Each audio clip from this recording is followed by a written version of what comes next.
Boldwood presents Nobody's Wife, written by Laura Pearson and read by Karen Cass. Prologue. After the glasses had been emptied and discarded, lipstick smeared on their rims, after the polite chatter had stalled and the well-worn stories had been told, the guests set off for home, and just 3 remained. Emily sat with the 2 people she loved the most, trying not to choke on the silence as night found its way into the room and kept falling. She started to trace her way back through the past year to pick through the broken promises and mistakes and betrayals, but it was more than she could bear on that longest of days. She wanted to say she was sorry. She wanted to scream it, to Josephine, to Michael, and to Jack. But it wasn't enough. And it was too late. Because of the 4 of them, only 3 remained, and there was no going backwards from there. Chapter 1. Emily woke on the morning of her wedding with a voice in her head telling her not to do it. She was surprised, and she wasn't. She'd felt anxious for weeks, but she couldn't pin it down. Michael was never going to be the man who turned up outside her work with a passport and a packed bag and took her to Paris. He was never going to be the man who made her forget where and who she was when he kissed her. But he was the man she could trust with her life, the man who made her laugh, who understood and accepted her. While she was getting ready, her dress hung high on the wardrobe door and her shoes still in their box, she thought about telling her sister Josephine how she was feeling, but found that she couldn't say the words. It was nothing, she decided. It was nerves. A few hours later, Emily peered into a room where everyone was still and silent, the rustlings and the whispered conversations hushed by an announcement of her arrival. A thick slice of light was falling through the high windows, brightening the faces of the people gathered there. As she walked down the aisle towards Michael, she tried not to look at the front row where her mother should have been. If her mother had made the long journey to be here, would Emily have told her about the anxiety she'd swallowed down like a shameful secret? Perhaps. There was no way of knowing for sure. Her mother lived on the other side of the world, in Sydney. Quietly and without fuss, she'd removed herself from her daughters' lives. When she reached Michael and stood beside him, Emily felt calmer. He'd always had that effect on her. Soothing. He was as solid as she was flighty. She took his hand, felt its slight shake, and was surprised. This day was something Michael had wanted for a long time. She hadn't expected him to be nervous. Do you take Michael George Spencer? And do you take Emily Ann Johns? Do you promise to love, in sickness and in health? I do. Emily tried to concentrate on the words, to really feel their meaning. She ignored the tight knot in her stomach, and she promised forever. When it was time for Michael to kiss her, she lifted her head to look at him and remembered seeing him for the first time, and she remembered how she had said yes, without pausing to think, when he had asked her to have dinner with him. And she felt amazed that his asking and her saying yes, such small things, had led them to this. After the ceremony, while the guests were drinking wine and catching up, Emily went outside to get some air and to find her sister, away from the whirlwind of family and joy. Sometimes, when happiness was concentrated like that, she found it almost frightening. Can I have a cigarette? Emily asked. She saw Josephine try to hide her surprise as she took 2 cigarettes from her bag, lit both, and handed one to Emily. It was something they'd done together years before, and Emily felt young and light as they repeated it. So, it's done, Josephine said, and then she started to say something else but stopped abruptly and lowered her head. What? Emily touched her sister's arm, silently giving her permission to go on. I just can't believe Mum missed it. Emily shrugged. It doesn't matter now. They both knew that wasn't true, but what Emily didn't say was that the upside for her of their mother's absence was that it had drawn her and Josephine ever closer. She wasn't sure they would have come to rely on one another quite so much if Alice had stayed in London. And now Emily was married, and this beginning for her and Michael was an ending of sorts for her and Josephine. They walked back inside, arm in arm, and then there was Michael in front of them. He reached for Emily's hand and turned to Josephine. "Can I take her?" "She's all yours." It felt real, then, for Emily. More real than being pronounced man and wife, or the kiss or the ring on the finger. Finally, after false starts and missed chances and long years, Michael was hers, and she was his. But she held her husband's hand and said nothing. They made their way to the hotel's restaurant, with its slightly shabby, white-painted furniture and enormous windows, and there was something about all that light and the looks on the faces of the people she loved that made Emily catch her breath. She gripped Michael's hand a little tighter as they made their way to the front of the room. As she took her seat, Michael's brother leaned across the table and touched Emily's hand. "Welcome to the family," he said. His smile was warm, genuine. Emily thought about what he'd said as the waiters darted between the tightly packed tables, serving the first course, thought about belonging to a new family. She'd never known her father and had lost her mother to a new man and a new life in Australia a handful of years earlier, so for a time there had only been her and Josephine. And Michael, of course. But Michael still had both parents and a brother and his brother's wife. A complete set that Emily was now somehow a part of. They were near strangers to her, and yet they had been welcoming, accepting. Would they become important to her in time? Not a replacement for her own parents, but something significant nonetheless. It was an aspect of the marriage that she hadn't considered. With all the food they had carefully chosen placed in front of her, one course after another, Emily found that she couldn't eat. She pushed things around her plate, knowing that Michael would notice, yet still hoping he wouldn't. And then he took her hand under the table. "Are you okay?" he whispered. What was the answer to that?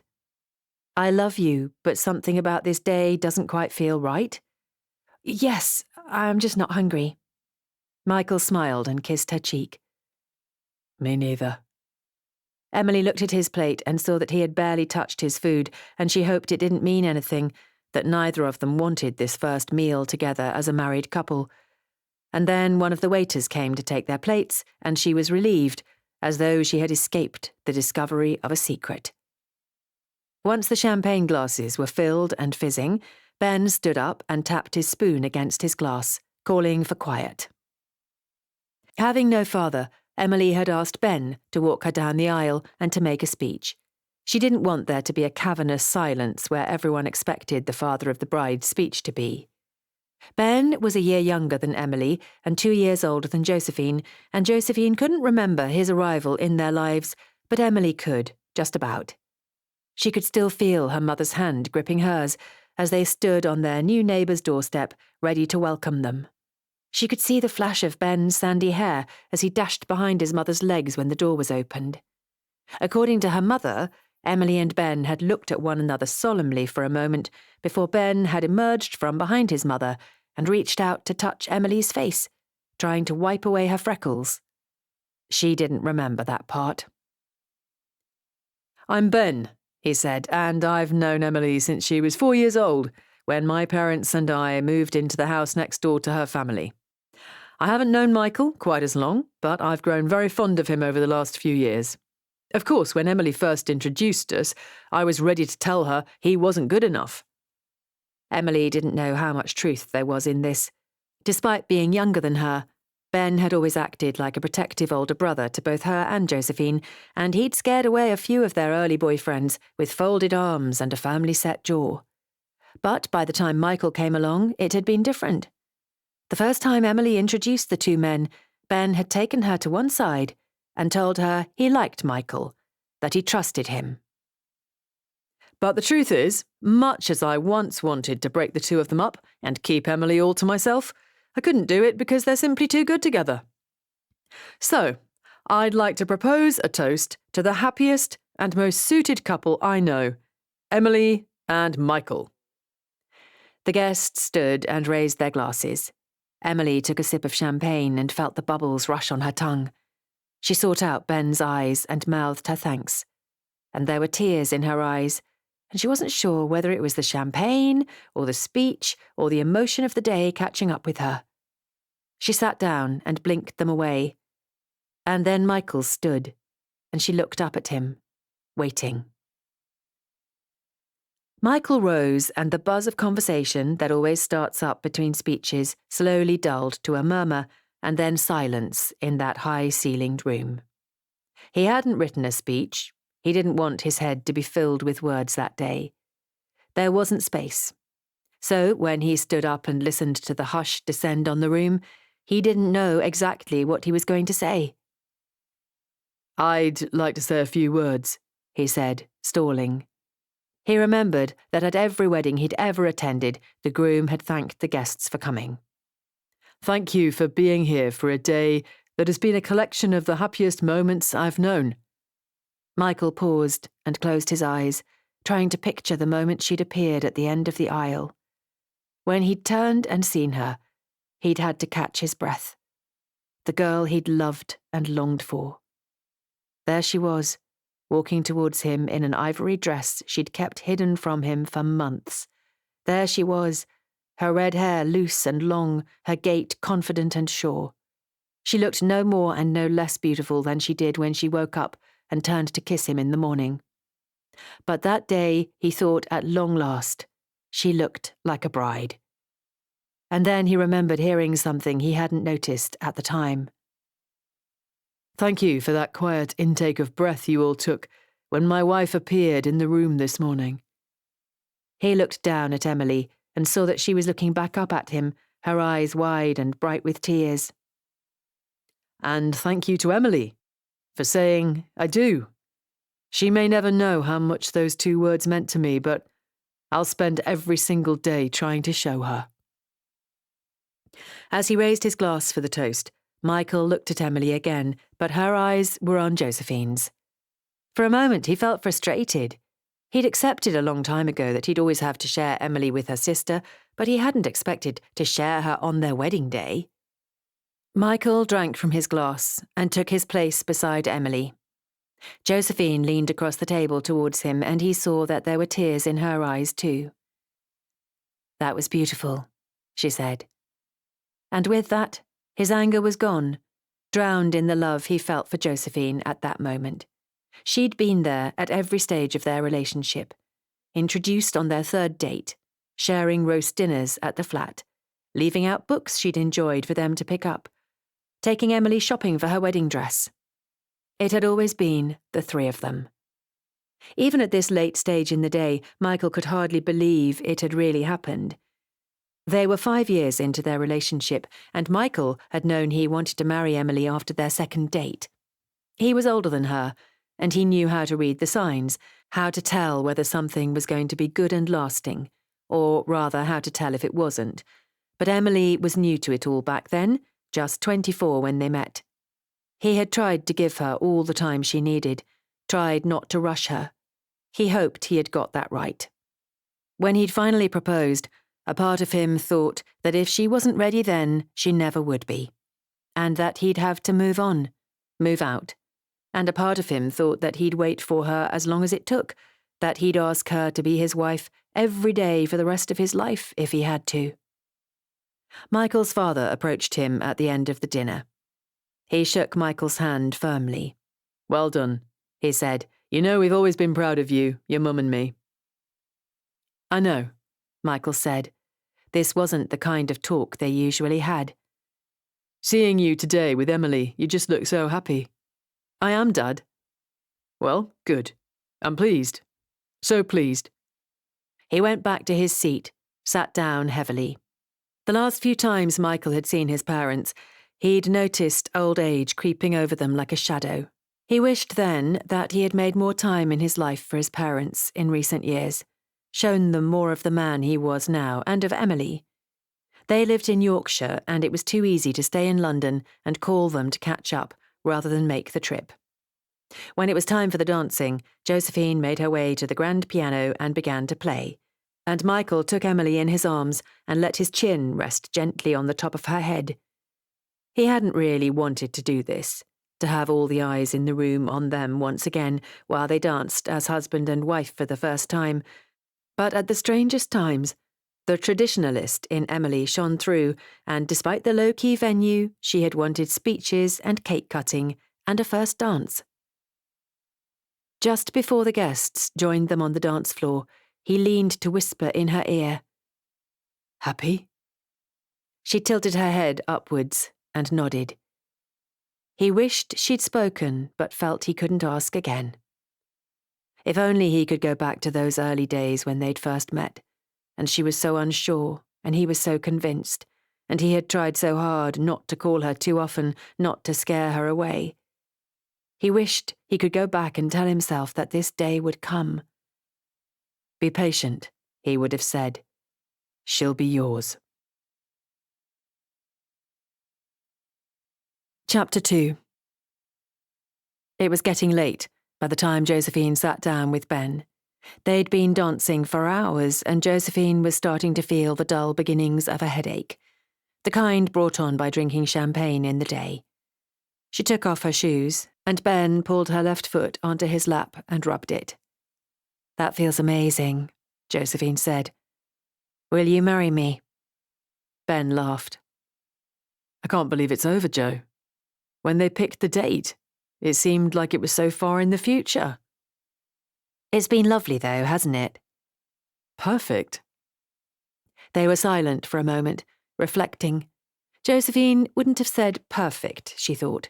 She'd imagined that it would be, as she'd always thought of Emily and Michael as the perfect couple, but a couple of times that day she'd caught sight of Emily looking unsure, and she didn't know why. Perhaps that was just how it was when you undertook something as enormous as a marriage. Josephine wouldn't know. "She's the first of my close friends to get married," Ben said. "It makes me feel old, or at least like I should be in a real relationship." Josephine knew what he meant. She couldn't imagine having what Emily and Michael had. It was something she wanted. "To love," Josephine said, raising her half-empty glass. "To us finding some." "Well, you know what they say about weddings." Ben chinked his glass against hers and laughed. Josephine looked around her as Ben lowered her foot to the ground and picked up the other one. I think we've missed the boat." Years before, Josephine had thought that perhaps she and Ben might end up together. She had been obsessed with him as a teenager, but she'd convinced herself it was because he was close by and he was older and he was always nice to her. Once, when she was home from university for a weekend, they had got drunk and kissed, but it had never happened again, and they'd never spoken about it. "I've met someone," she said. And then she was surprised she'd said it. She'd been sure she wouldn't while she was still trying to work out what this thing was. She tried to calculate how many glasses of wine she'd had. "Go on," Ben said. "His name is Jack." "Jack?" Ben took a long gulp, finishing his drink. He nodded a couple of times. "Have you been on a date?" "A few." "So why isn't he here? Does Emily know?" Josephine paused, trying to decide what she should say. "She's been so caught up with the wedding, and it's so new, I thought I should wait. No one wants that guy Joe went on a few dates with in the wedding photos." "So it's nothing serious?" Ben asked. "I don't know. He isn't my type, but there's something. I just don't know." The first time she'd seen him, he'd helped her find a book for her friend Sarah's birthday. She hadn't written the details down, and by the time she arrived at the shop, she could only remember the author's first name and some details she'd read about the plot. Jack had shrugged off her apologies, asked questions. And a few minutes later, she was out on the street, the book safely tucked under her arm. And that afternoon, while she was teaching a piano lesson, she had thought about him, pictured his soft brown eyes and his height, the way he had stooped a little to talk to her, the way he had pushed his long hair out of his eyes. Who cares about types? If you like him, you like him. I hope it works out. You never know. In a couple of years, we could be doing all this for you and Jack. Another? He held up his empty glass. I'll get them. Josephine slipped her shoes back on and headed to the bar. While she waited for the drinks, she thought about what Ben had said. He was drunk, but he was right, in a way. So what if this man was different to her previous boyfriends? Her relationships with those boyfriends had all ended. Perhaps it was time for things to change. What about you? She asked on her return, placing Ben's beer down carefully. What about me? Any dates lined up? No. I'm tired of it all, Joe. First dates, they're exhausting.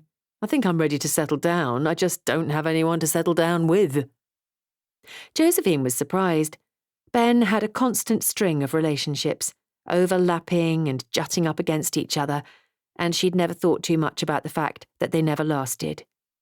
Poor Ben, she said. Don't worry about me. I'll be okay. I always am. Josephine pushed her half-finished glass of wine to the side and stood up. I think it's time for me to go to bed. I've been up since 6. Are you coming? Not me, said Ben. My parents are still dancing. I have to wait them out or I'll feel even older. Okay. Good night. Josephine leaned down and kissed Ben's forehead. After she had crawled into bed, Josephine lay awake for an hour or more, her body tired, but her mind refusing to stop. The previous night, Emily had been in this room with her, and they had talked until 1, and now she was alone. Emily was still her sister, of course, but they would probably never have another night like that, just the two of them. It seemed like something she'd always had was gone, and Josephine wasn't sure how she felt about it. She looked at the clock, worked out that she'd been up for almost 20 hours, and forced herself to stop thinking. Finally, she was calm and her breathing slowed until she was asleep. A couple of rooms away from Josephine, Michael lowered his body onto Emily's. She let out a tiny gasp and kissed him with a force that was almost frightening, and when he pulled his mouth away from hers, he tasted the salty tang of blood on his lip. Michael opened his eyes and took in Emily's naked body. The smoothness of her skin, the jut of her hips, the soft curve of her belly, her hair covering the pillow like a spill. He wanted to keep this image with him, to store it alongside the others he'd saved. Emily wrapped up in a sheet, or bending to fasten her shoe, or lying beneath him in shadow. These were the things he wanted to have in case something went wrong, in case one day he didn't have her. And then he closed his eyes and tasted her. Her mouth hot and fleshy, her teeth sharp, that soft skin slightly dry at her elbows and heels. He moved onto his side and pulled her around to face him, tracing the ridges of her spine with his fingers, and all the time she clung to him, her eyelashes brushing his cheeks, his neck. They took a long bath together. I don't want to go to sleep, he said. I don't want it to be over. Emily smiled a half smile, her face flushed from the steam and her arms wrapped around her knees. She took a deep breath and slid backwards until she was submerged, her hair darkened by the water swimming around her. Michael waited for her to emerge, and when she did, she took a few quick breaths, and her hair pasted itself to the sides of her face. The wedding is over, she said. Now it's just the marriage. Just the marriage. They'd spent so long planning this day, Michael had struggled to see beyond it. Emily stood, and the water slid off her like a discarded sheet. Let's open the cards, she said. It's late. Shouldn't we do it tomorrow? No, anyway, you said you didn't want to go to sleep. Emily used both arms to sweep up the stack of cards from the desk, dropped them on the bed, and climbed in, a damp towel wrapped around her body. Opening the cards was like dissecting the day, which was always one of Emily's favourite activities. It served as a reminder of who had been there, who had been missing. Sometimes Michael found it hard to believe that Emily had essentially lost both of her parents. He felt guilty for having two and for taking them for granted. Michael was surprised as Emily read messages aloud to him how many people he'd barely spoken to, how many he didn't remember seeing at all. Hang on, he said more than once. They weren't there. Were they there? Emily tapped him on the head with the card. Of course they were there. She was wearing that gorgeous green dress. They were sat with some of your work people. It was fading already. They were still in the hotel with many of these people sleeping in the same building, and he was forgetting things. He wanted to see the photographs, or go back and do it again. I'm too tired, he said. I give up. It's over. Emily kissed him on the mouth and shook the sheet, letting the cards fall onto the floor. Sleep well, sweet prince. That's a misquote, he said. It's actually good night, sweet prince. Emily rolled her eyes and turned away from him, and he gave in to sleep. That night, Michael dreamed he was a teenager. He dreamed that he and Emily were at the same school, in the same classes, passing one another in the hallway. Emily was a more awkward version of herself. Michael had seen enough photos from her teenage years to bring her to life.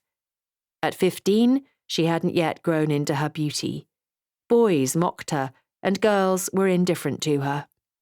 She was too tall, too thin, and she wrapped her hair into a bun and tried to cover her freckles with poorly applied makeup. In the dream, Michael loved her. He loved the harsh whiteness of the skin at the back of her neck, the quiet sing-song lilt of her voice. But she didn't want to have anything to do with him. After lessons, he would follow her, but she never turned. He would watch her eating her lunch, her long legs kicking against the legs of the table she sat on, or walking home, her head down. She was always alone, and yet she ignored his attempts at conversation. When Michael woke the next morning, his eyes blurry from too little sleep, the dream was vivid for a moment or two.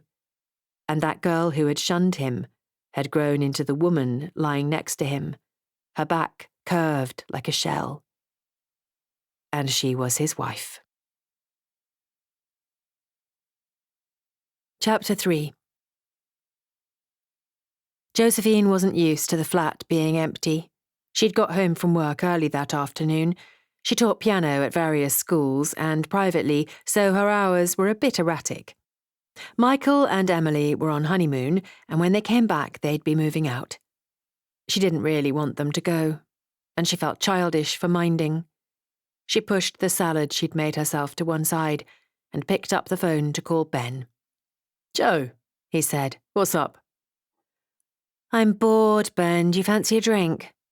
She heard some muffled sounds, thought for a moment that she'd lost him, but then his voice was back on the line, as clear as if he were sitting beside her. Sorry, Joe, I can't tonight. I'm stuck at work. I think I'm going to be here for a while. No problem. I'd better let you get on with it then. Sorry, he said again. Josephine tried to picture him at his office where he spent so many hours. He worked for a large insurance company, and although he'd told her countless times, she didn't fully understand what he did there. Wait, Joe, what about Jack? How's that going? It's okay. So go for a drink with him. Gotta go. See you soon. Could she call Jack and ask him to meet her? She hated these early days of a relationship when you weren't sure what classed as being too eager and what was reasonable. She didn't want to seem needy, but that didn't stop her from feeling it. She picked up a book, but after reading a couple of pages, she admitted defeat. She wasn't really taking anything in. She thought about calling another friend, quickly running through a list in her head, discarding them for one reason or another.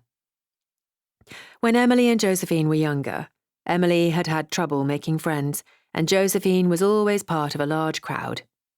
In their arbitrary way, the girls in Emily's class decided she would make a good target, and they taunted her for her glasses, her eagerness to learn, her love of French lessons. Josephine used to pass Emily at lunchtimes, always alone, and although she felt sorry for her, it never crossed her mind to ask her to join the group. Josephine was 3 years younger, and there were lines that just weren't crossed. So she'd pretend she hadn't seen her more often than not, turning her head to whichever long-haired, pretty girl she was walking beside, And all these years later, she was sitting in her flat, alone, while her sister was on her honeymoon in Italy. Life was funny like that.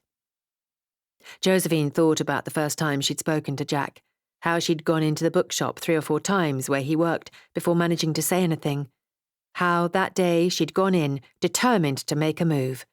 She'd spotted Jack sitting behind the till, his face hidden by his hair, and was both relieved and terrified.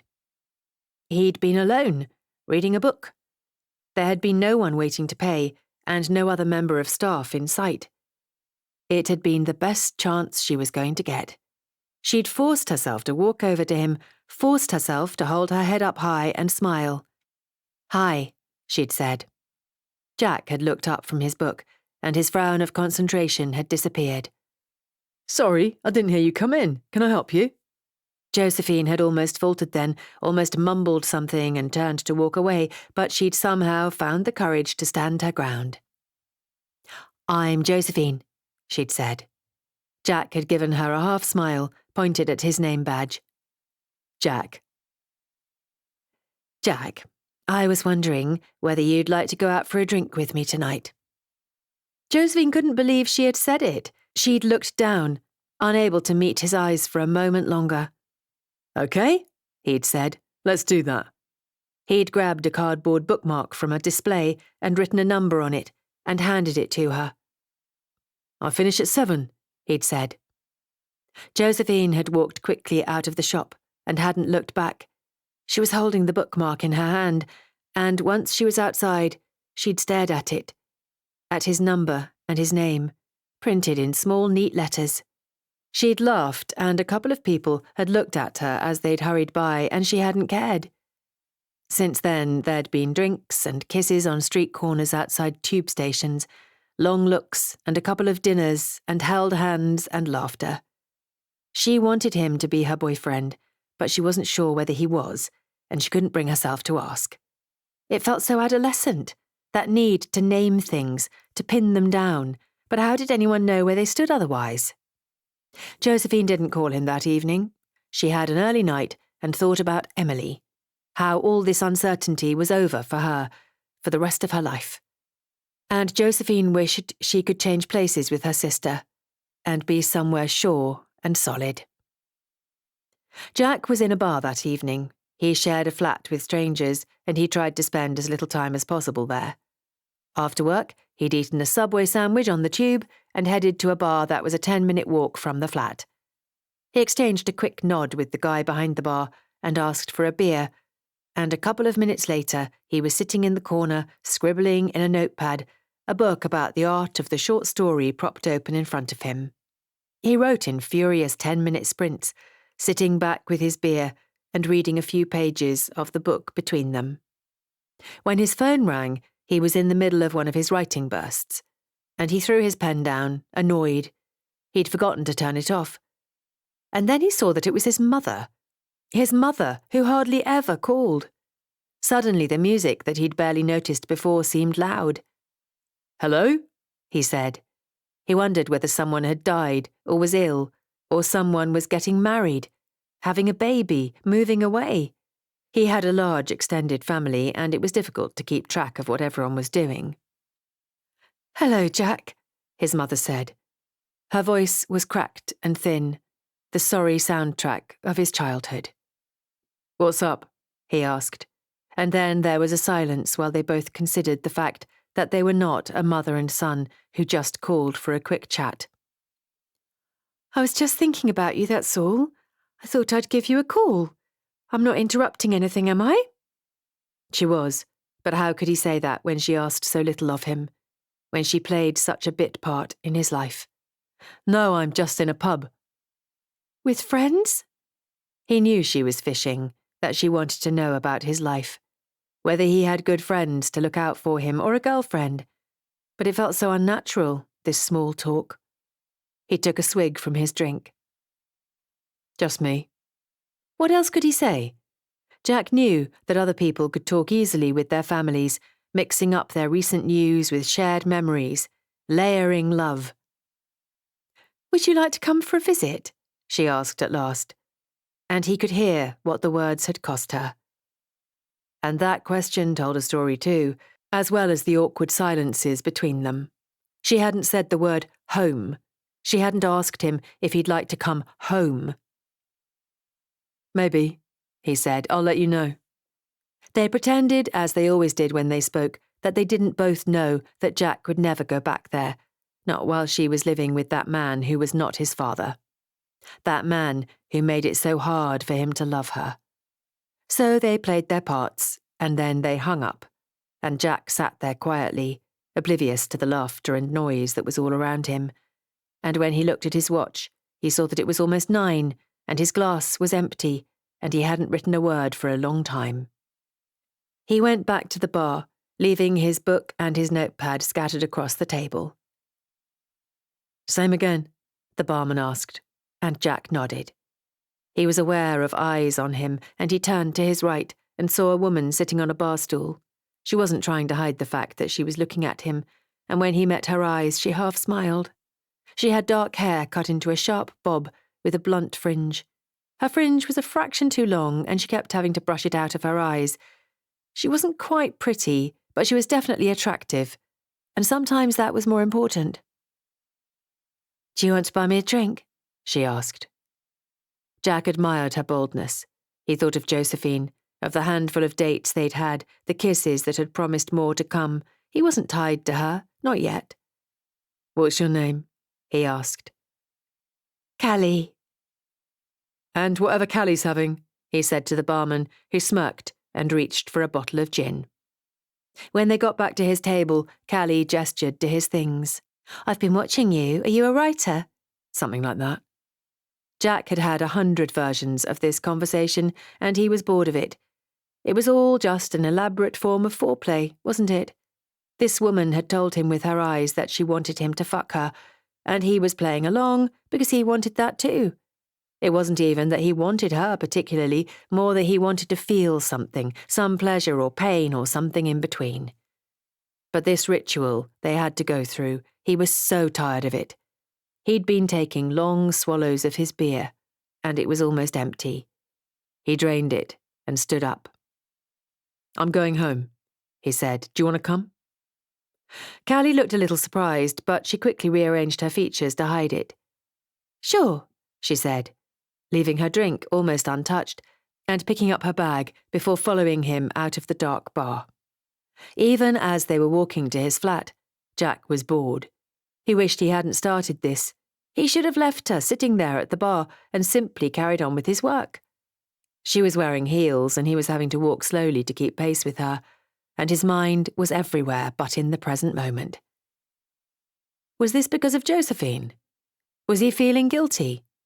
They hadn't yet slept together, and there had been no talk of them being properly together, and yet he had felt that things were heading that way, had been happy to move in that direction. "What's going on, Jack?" Callie asked. He stopped walking and turned to face her.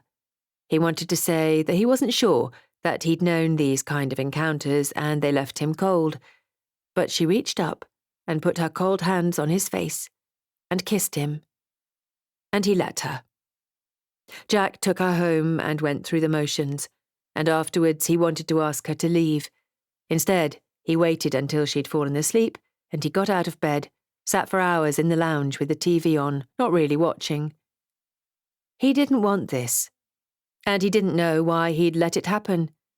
Was it just because it was easy and satisfying? He wondered what Josephine was doing, whether in time he could love her. Chapter 4. For their honeymoon, Michael and Emily travelled around Italy by train. They saw art in Florence and architecture in Rome, and they took a trip on a gondola in Venice, holding hands under a blue, cloudless sky. But for Michael, it was the train journeys he enjoyed the most, sitting beside Emily as the countryside rushed by the window, feeling a contentment he had not been able to imagine.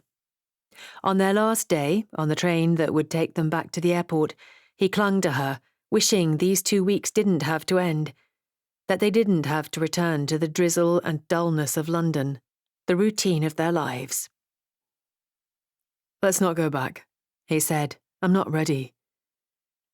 I am. I can't wait to be in my own bed. Michael knew this about Emily. However much she enjoyed a holiday, she always loved to go home. But he could have stayed on those trains forever. His life punctuated by hours spent waiting on platforms, with Emily as his sole companion. Where would I be if I'd never met you? He asked, reaching over to touch her tangled hair. Oh, you'd have married some other adoring fan, Emily said, letting go of his hand to pull her hair into a loose bun. It was a game they played. They'd met at a book signing 5 years earlier. He, the promising young author, she, one of a handful of attendees. She confessed to him later that she hadn't read the book at that point, but the event was being held in her favourite independent bookshop, and she liked to see authors read there. On the strength of Michael's reading of the first few pages of his novel, Emily had bought the book, waited patiently for him to sign it, and then, as she turned to leave, he reached across the table they'd set up for him and touched her wrist. I'll be finished in a few minutes, he'd said, nodding at the two people waiting to have their books signed. I'm going to go for something to eat. Would you like to join me? Afterwards, Michael marvelled that he'd found the courage. It wasn't the sort of thing he did. But he'd seen this woman as soon as he'd walked into the shop, watched her twirling a curl of that red hair around her finger, her pale face calm and expressionless. He'd known at once that he couldn't leave without asking her to go with him. He could see that she was taken aback, but to his relief, she nodded her consent. And 20 minutes later, they were seated in his favourite Italian restaurant. That night, he told her she was beautiful, and her pale, freckled skin blushed deeply. And although she blamed it on the wine, he sensed she was unused to compliments. That night was the start of Emily and Michael. It was strange, he thought, how natural their names sounded together after the repetition of them over weeks and months and years.